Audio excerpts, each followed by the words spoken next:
Historia de los toltecas y su origen.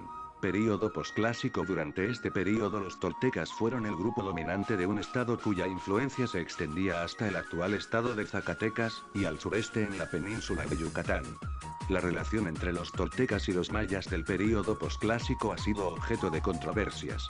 Mucho tiempo después de la caída de Teotihuacán, hacia el año 700, hubo en Mesoamérica varios siglos de tinieblas y confusión, cambió la índole de su civilización, las ciudades sin fortificaciones y gobernadas por élites religiosas se desmoronaron, y dieron lugar a ciudades guerreras y a religiones más belicosas. Una de estas ciudades surge hacia el año 950, Tula, la capital de los toltecas, donde en 1025 el rey Mil sube al trono, llegando a controlar la guerra de setas por la disputa del poder, que habían desatado Quetzalcóatl I y II en 947. Mil fue sucedido por su viuda, Xiuhtlalcxin. La historia de los toltecas comienza con una leyenda que los describe como una tribu chichimeca que viene del norte, a principios del siglo X, conducida por un rey llamado Mexcoatl, y que se establece en Culhuacán. No se sabe con exactitud si Mexcoatl existió o fue solo leyenda, pero su hijo Topiltzin vivió realmente, y es el primer personaje de carne y hueso que aparece en la historia de México. En ese sentido, los toltecas náhuatl TLTK, maestros constructores, fueron los miembros de una cultura precolombina que dominó la mayor parte del centro de México entre los siglos X y XII. Su lengua, el náhuatl, también fue hablado por los aztecas. Mucho de lo que se conoce de los toltecas está vinculado a mitos. Si bien es cierto que los toltecas tuvieron una gran influencia entre los mayas, no está comprobado que hubiera una presencia militar en la península de Yucatán. Ni viceversa, aunque algunos autores pensaron que Tula había sido fundada por mayas de Yucatán. Se puede hablar de una gran influencia comercial y político-religiosa de los toltecas en Chichén Itzá, influencia que se refleja básicamente en la arquitectura de muchas estructuras como son el castillo, el templo de los guerreros que muestra una fusión del estilo Puuc seguramente influenciada por Uxmal con diseño tolteca, así como en la presencia del llamado Chacmol típico de Tula. La incursión de Quetzalcóatl como deidad es otro elemento tolteca importante reflejado en Cuculcán. Entre los mayas tuvieron mucho talento para construir, y su influencia se extendió a gran parte de Mesoamérica en el período posclásico. Entre los pueblos nahuas de la época de la conquista, la palabra tolteca significaba alguien sabio que dominaba las artes y artesanías. Y la palabra toltequidad equivalía a lo que llamaríamos alta cultura.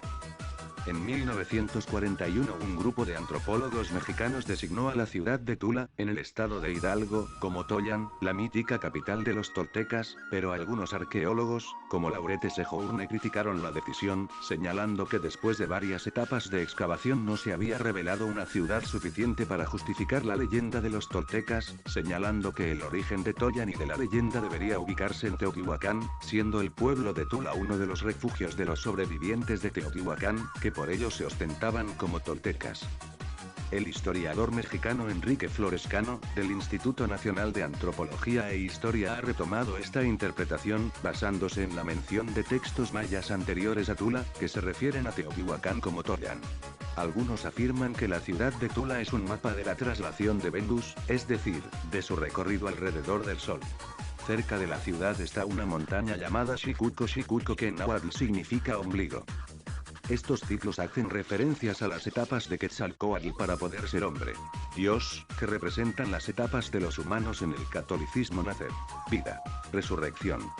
Esta cultura fue muy especial ya que en el traje de los atlantes se encuentran representadas todas estas etapas, como el espejo negro que hace que Quetzalcóatl vea sus errores para purificarse. Otra pieza importante es el Chacmol, que representa al mismo Quetzalcóatl saliendo de la etapa del fuego escondido debajo de la tierra, representa entregando el mismo fuego a la superficie, que es cuando Venus no aparece en el horizonte y surge en el horizonte. Se dice también que esta ciudad fue una de las más difíciles de pasar al cristianismo, que Sahagún era el encargado de hacerlo, ya que tenían muy bien arraigado sus creencias. Sahagún aprovechó el significado de la montaña Xicuco y el sol sobre la misma, que era una de las etapas de Quetzalcóatl surge como sol y Dios. Esto Sahagún representó como un flor sobre para que los toltecas asimilaran y pudiesen ser pasados al cristianismo.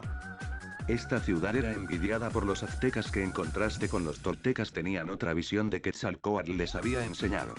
Esto provocó un desorden de ideas, haciendo que pasaran a haber más sacrificios humanos que los aztecas creían que era lo mejor.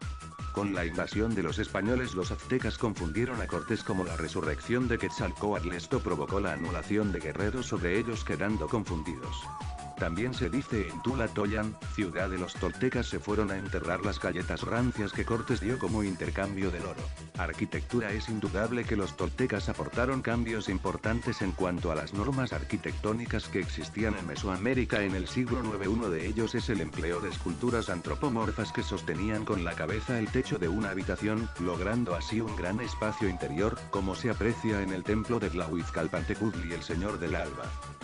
Se estima que Tula albergó alrededor de 30,000 habitantes, los cuales vivían en grandes complejos de una planta con techos planos básicamente de piedra y tierra y acabados en adobe.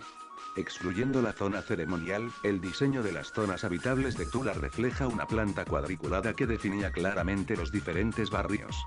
De los elementos arquitectónicos más significativos destaca la pirámide B, con sus mal llamados atlantes, figuras de 4,6 m de altura que alguna vez sostuvieron el techo de un templo. Según los estudios, estos atlantes estaban decorados con mosaicos enjollados y plumas. Restos de pintura indican que probablemente fueron pintados para representar al guerrero tolteca chichimeca de Mexcoatl, padre de Quetzalcóatl, o al dios estrella de la mañana Tlahuizcalpantecutli.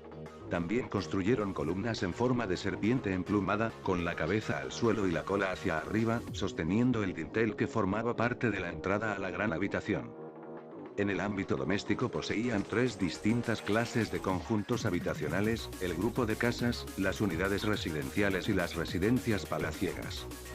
Economía. La economía se basaba en una agricultura de extensos campos de cultivo irrigados por complejos sistemas de canales, donde el maíz, el frijol y el amaranto eran el principal cultivo.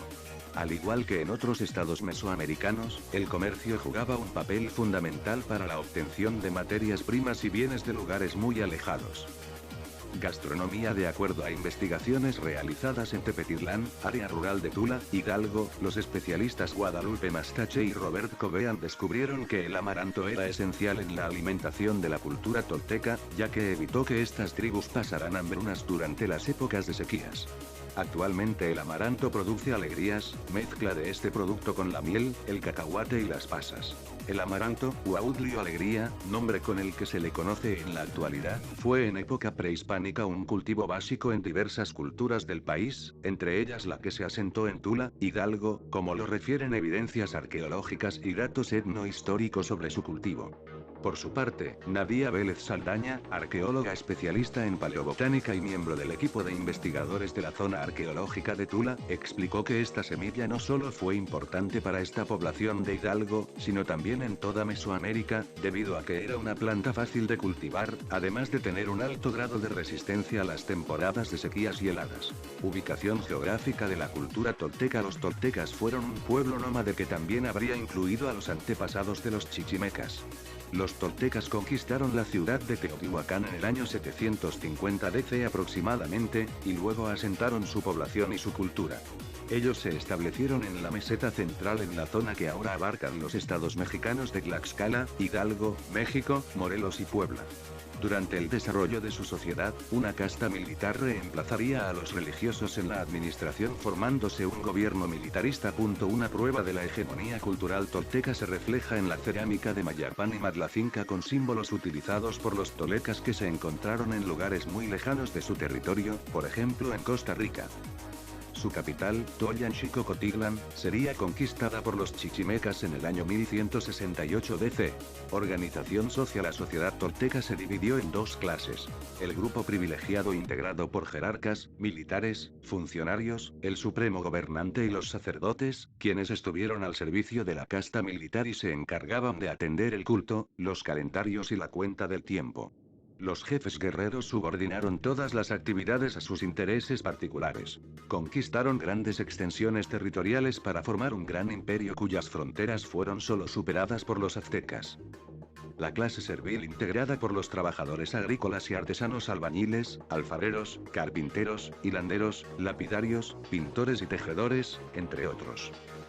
Vestimenta. La indumentaria que los hombres usaban un braguero maxtladl, y en algunos casos llevaban una especie de delantal sujeto por un cinturón. Entre los tocados que portaban los toltecas había una especie de diademas de piel adornadas con piedras preciosas, que usaban los caciques y la gente principal. Había también yelmos o cascos adornados con cabezas de animales o con plumas, y vendas frontales que servían para sujetar los tocados. Los guerreros llevaban cinturones, sandalias, escudos circulares adornados con plumas, y cascos. Algunos señores usaban bastones adornados con plumas, y los comerciantes portaban callados y abanicos. Ciencia y arte. Es indudable que los toltecas aportaron cambios importantes en cuanto a las normas arquitectónicas que existían en Mesoamérica en el siglo IX. Uno de ellos es el empleo de esculturas antropomorfas que sostenían con la cabeza el techo de una habitación, logrando así un gran espacio interior, como se aprecia en el templo de Tlahuizcalpantecutli el Señor del Alba. Se estima que Tula albergó alrededor de 30,000 habitantes, los cuales vivían en grandes complejos de un solo piso con techos planos básicamente de piedra y tierra y acabados en adobe. Excluyendo la zona ceremonial, el diseño de las zonas habitacionales de Tula reflejan un plano cuadricular que definían claramente diferentes barrios. Religión. Los toltecas, como la mayoría de los pueblos mesoamericanos prehispánicos, adoraban a una gran cantidad de dioses. Entre los más destacados para esta cultura, y posteriormente para los mexicas, era Quetzalcóatl Tlaloc, antiguo rey de los toltecas. Aportaciones culturales. Aportaron los primeros grandes conocimientos técnicos y científicos y la idea de lo divino, representada por el jaguar. Destacaron como escultores y orfebres. La aportación más importante en escultura son las gigantescas cabezas monolíticas encontradas en la venta. También es importante señalar la existencia de una estela donde aparece por primera vez el cero. En la agricultura utilizaron el sistema de tala y quema. Decadencia y destrucción de Tula. Cerca del año 1184, Tula fue saqueada e incendiada debido a los importantes conflictos internos que existían entre los noalcas y los toltecas chichimecas. Esta situación se vio agravada por graves sequías que aumentaron el descontento entre la población.